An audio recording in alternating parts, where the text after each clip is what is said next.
처음부터 필라프를 먹을 생각은 아니었다. 나는 그냥 그날 새벽 일찍 일어나서 해가 딱 뜰 때부터 택시를 타고 어디론가 가고 있었다. 나는 원래 이렇게 여행을 할 때 새벽부터 돌아다니는 것을 좋아한다. 보통 한 새벽 5시나 6시쯤. 내가 이러는 가장 큰 이유는 아무래도 사람 많은 것을 좋아하지 않는 내 성격 때문이다. 뭐 일찍 일어나는 게 어렵지 않나 생각할 수 있지만 어차피 야밤에는 돌아다니기 어려우니 애초에 신데렐라처럼 일찍 잠에 들러간다. 적어도 12시 전에는 꼭, 변신이 풀리기 전에. 그리고 그날은 한 이슬람 사원을 보러 갔다. 사실 이전에 차로 지나가면서 인상 깊게 봤던 곳인데 그때는 사람이 너무 많아 보여서 나중에 새벽에나 와봐야겠다 하고 체크해놨던 것이다. 그리고 아니나 다를까 사람이 아무도 없었다.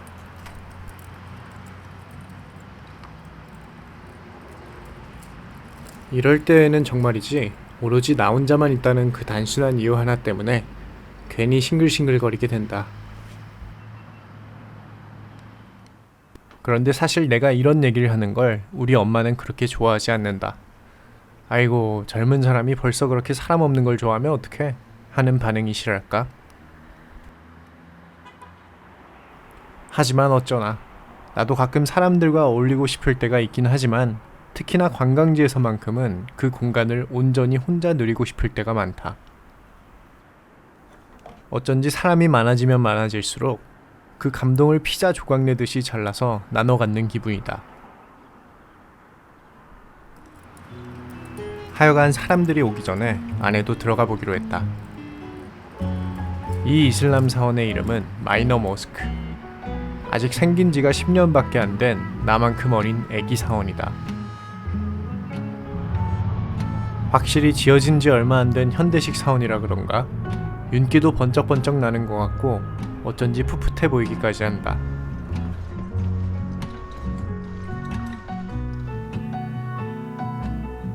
어쨌거나 이런 근사한 사원과 단둘이 데이트할 수 있다는 것은 이른 아침에 여행이 내게 주는 산뜻한 즐거움이다.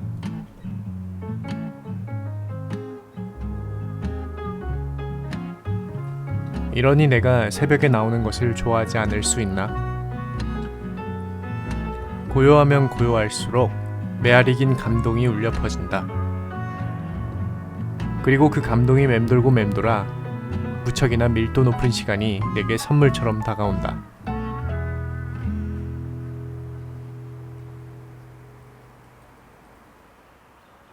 그러나 그 다음 일정까지는 생각하지 않고 나왔다.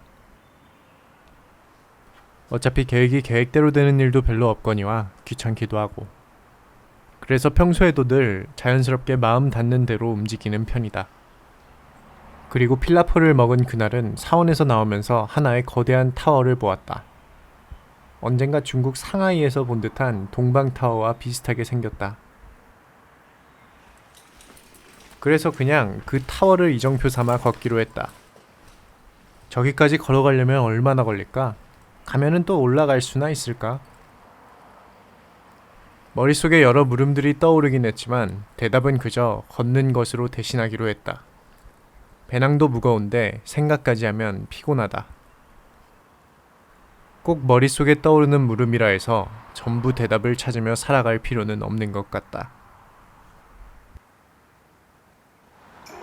그렇게 나는 한참을 타워만 보면서 걸어가고 있었다. 이쯤이면 이제 궁금한 사람도 나오겠지. 아니, 그럼 필라프는 도대체 언제 먹는데? 근데 지금 그게 중요한 게 아니라 길을 걷다가 너무 아름다운 곳을 발견했다. 물론 나는 타워를 향해 가는 길이었지만 그건 어디까지나 즉흥적으로 세워진 목표일 뿐이다. 길을 걷다 이렇게 아름다운 장소가 나오면 내 몸에 내장된 내비게이션은 얼른 경로를 수정하고 명령을 내린다. 바로 이곳에서 내 비장의 무기 3m 봉을 꺼내야 한다고. 사람이 많을 때는 부끄러워 꺼내지 못하는 필살의 3m 봉. 나는 이 친구를 통해 위에서 새처럼 내려다보는 시선을 좋아한다. 물론 이걸 들고 있으면 옆에서 누가 와도 눈치채지 못하는 게 흠이라면 흠이다.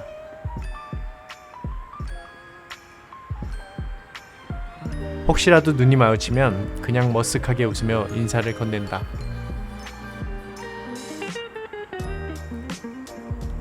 어쨌건 여행하며 누리는 이 아침의 여유가 참 좋다.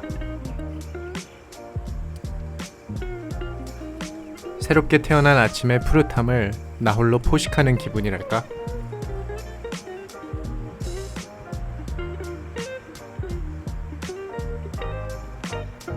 그런데 그런 내 옆에서 타워가 계속해서 눈치를 보낸다. 야, 올 거야? 안 올 거면 미리 말해. 하는 느낌. 하지만 이런 타워를 못 본 척한 채 하필이면 또 앞에 예쁜 강이 있어서 그리로 또 찍으러 갔다. 눈이 부시지 않은 적당히 따스한 아침 햇살. 어디선가 지저귀는 새소리. 그리고 고요히 흐르는 물. 이걸 느끼지 않고 지나친다면 나는 여행을 하는 이유가 없다. 하지만 옆에서 우뚝 홀로 서 있는 타워를 모른 척 할 수가 없어가지고 결국에는 다시 타워로 향하기로 했다. 그것도 왔던 길을 한참이나 되돌아서. 효율이라고는 눈꼽만큼도 없지만 적어도 내 여행에서 효율이란 단어는 그렇게 중요한 단어는 아니다.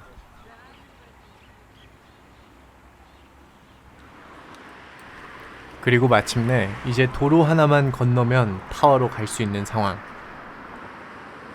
정말 다 왔다고 생각했었다.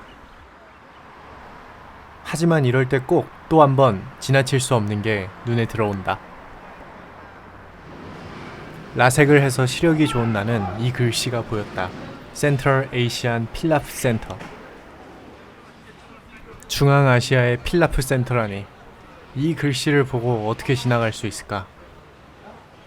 심지어 테이블도 양쪽에 날개를 펼치듯이 어마어마하게 많이 놓여져 있어서 아, 여기 진짜 예사로운 곳이 아니구나 싶었다.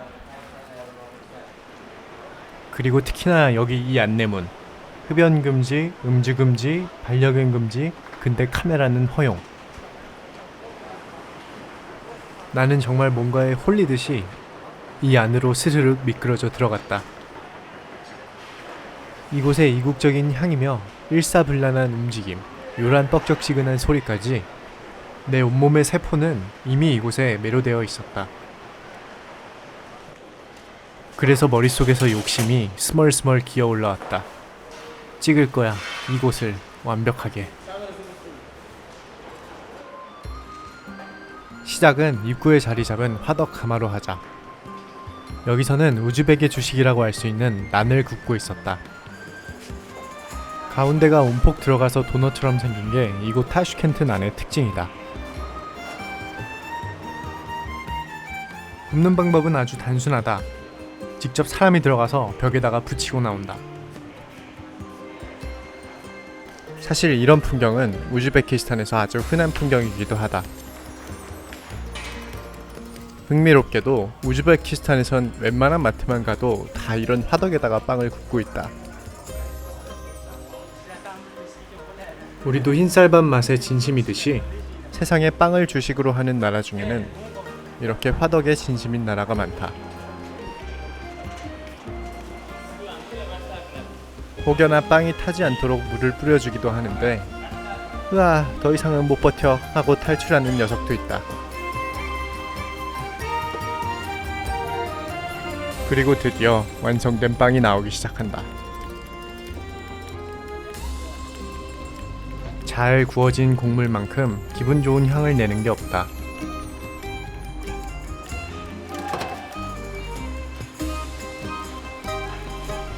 하여간 갓 구워진 빵이 나오는 걸 보고 있자니 내 것도 아닌데 흐뭇한 기분이 들었다. 이제 빵에게는 미안하지만 대망의 주인공 차례. 이곳 우즈베키스탄에서는 오쉬, 이슬람 대부분 지역에서는 플롭이나 필라우, 우리에게 익숙한 영어식 발음으로는 필라프라고 불리는 괴물 같은 녀석이다. 필라프의 핵심은 용암처럼 들끓는 이 기름이다.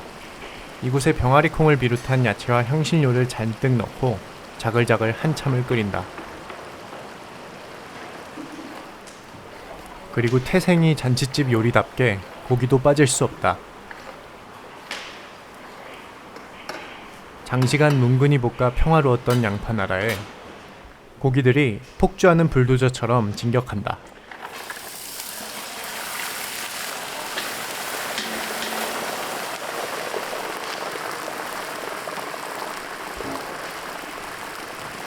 거대한 솥 안에 한여름 장마철이 찾아왔다.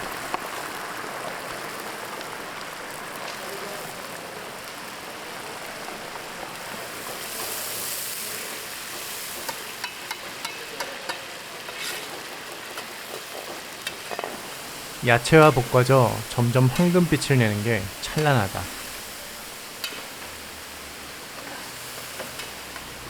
스페인 함대는 이곳으로 왔어야 했다. 이것은 황금향 엘도라도다.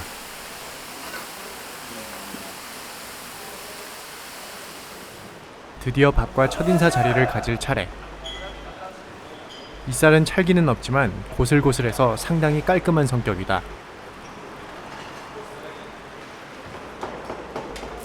그리하여 성사된 밥과 재료들의 소개팅 자리.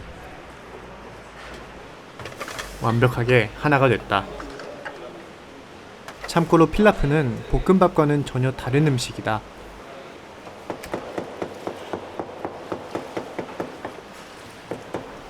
이렇게 기름 파도에서 쌀알들이 서핑하는 것처럼 보여야 제대로 된 필라프 되시겠다.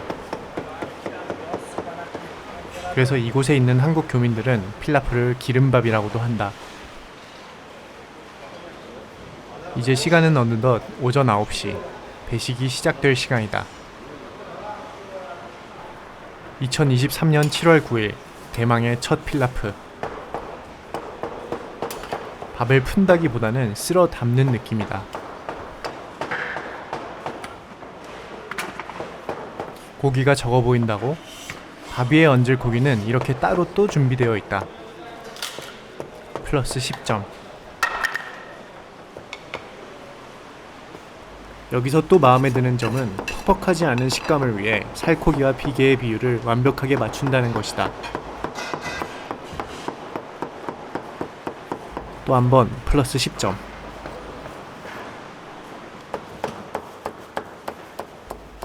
이 통통통통 하는 소리가 기다리는 내 마음을 참 간질나게 한다. 통통통 할 때마다 플러스 1점씩.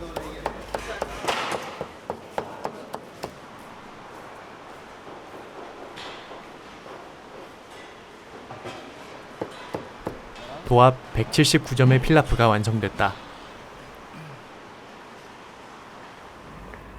굶주린 나는 더 이상 기다릴 수 없어 자리를 잡고 앉았다. 내가 열심히 번역기를 돌려 시킨 것은 스페셜 웨딩 필라프. 그냥 제일 비싸고 특별해 보여서 시켰다. 어차피 36,000숨, 하나로 4,000원 정도 한다. 나를 위한 나만의 필라프. 콜라와 빵 2개도 시켰다. 아, 그리고 특별히 추가한 것도 있는데 하얀 건 메추리알 3개. 그 옆에 동그란 고깃덩이는 말고기로 만든 소세지다. 히힝 하고 우는 그 말. 자, 우선 그럼 이 기념비적인 순간을 위해 박수 대신 콜라 기포 소리. 근사한 식사는 빵부터 시작하라 하는 나만의 고리타분한 신조가 있기 때문에 우선 나는 빵부터 집어들었다. 그러곤 천천히 맛을 음미해보는데 와, 인생빵, 왈칵 눈물이 쏟아질 것 같아 하면 새빨간 거짓말. 빵은 그냥 맛있는 빵 맛이었다. 이제 메인인 필라프를 한 입.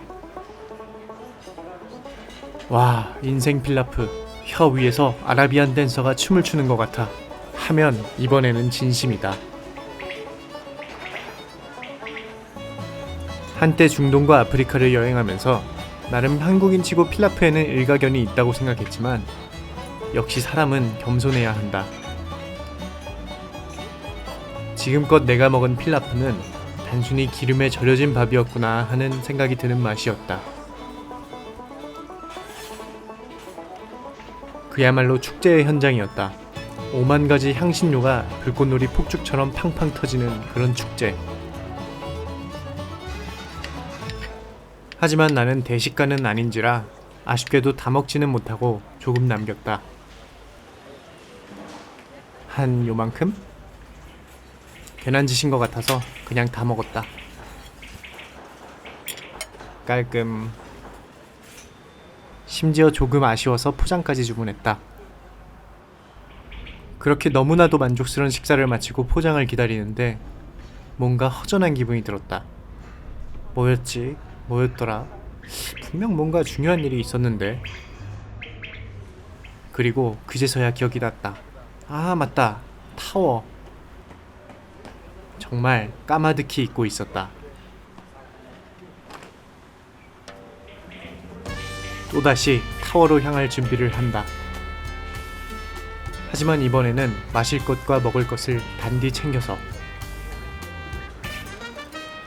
그런데 필라프를 먹어서 그런가 괜히 뭐랄까 사하라 횡단을 준비하는 아랍의 낙타 끄는 상인이 된 기분이었다. 타오르는 태양 아래 빛나는 사막과 날 서 있는 모래능선, 끊임없이 몰아치는 파멸의 모래폭풍, 뭐 그런 이국적인 것들이 앞으로 갈 길에 펼쳐져 있을 것만 같았다. 하지만 나는 겁나지 않았다. 내게는 필라프와 난, 콜라라는 동료가 있었으니까. 이들과 함께라면 나는 천하무적이다. 하지만 여기까진 나만의 상상. 현실에선 너무도 순탄하게 타워에 도착했다. 모래폭풍, 신기루, 뭐 그런 건 없었다. 다만 작은 문제가 하나 있긴 했는데 내 배낭이 너무 커서 가지고 가면 안 된다고 했다는 거. 설상가상으로 락커가 너무 작아서 배낭이 들어가지도 않았다. 결국 나는 매표소 옆에 가방을 남겨두고 갔는데 당연히 생이별을 한 내 마음은 편치 않았다. 아니, 아주 불안했다. 뭐 그래도 전망대에 왔으니 뭐라도 찍긴 해야겠는데 정말로 집중이 하나도 안 됐다. 머리로는 오로지 차디찬 바닥에 남겨져 있을 내 배낭만 생각했다. 아, 소중한 나의 배낭, 콜라, 난, 그리고 필라프. 나는 도저히 마음이 진정이 안 돼서 하는 수 없이 맥주를 주문했다. 너무 변명처럼 보이려나? 변명 맞다. 하지만 두고 온 배낭에 대한 걱정만큼은 정말 진심이었다. 나는 맥주를 얼른 3모금 만에 끝내버렸다. 그리고 정확히 10분 만에 전망대에서 내려왔다. 감동적인 재회의 순간. 다행히 배낭은 그 자리에서 꼼짝 않고 얌전히 날 기다리고 있었다. 하여간 결국에는 그렇게 타워까지 찍고 왔다는 행복한 여행 이야기.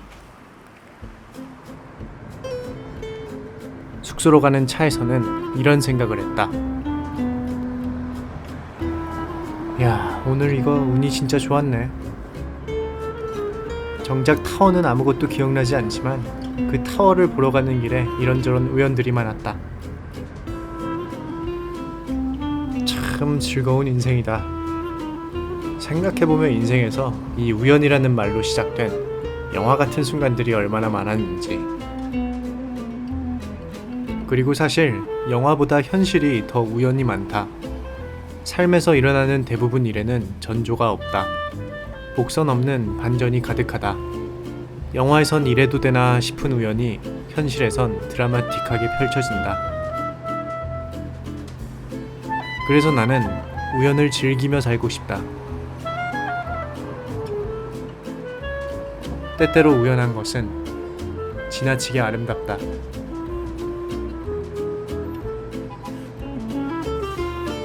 아, 그리고 이 얘기는 할까 말까 계속 고민했는데 숙소에 거의 다 와갈 때 전광판에서 한국 아이돌 뉴진스를 봤다.